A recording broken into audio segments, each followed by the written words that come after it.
நான் ஒரு வேலை இல்லாதவன். இந்த வார்த்தை சொல்லும்போது மனசுக்குள்ள ஒரு சுமை இருக்கும்.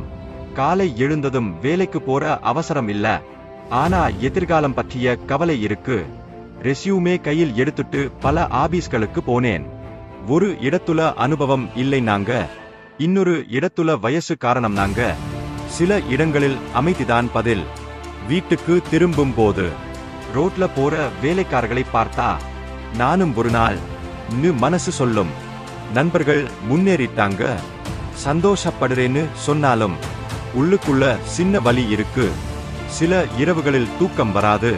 திண்ணையில உட்கார்ந்து வானத்தை பார்ப்பேன். அப்போ அம்மா ஒரு கப் தேநீர் கொண்டு வந்து, கவலைப்படாதே, காலம் மாறும் சொல்வாங்க. அந்த வார்த்தைகள் தான் என்னை மீண்டும் எழுப்பும். இன்னைக்கும் நான் வேலை இல்லாதவன், ஆனா முயற்சி இல்லாதவன் இல்லை. ஒரு நாள் இந்த கதையே வெற்றி கதையா சொல்லுவேன்.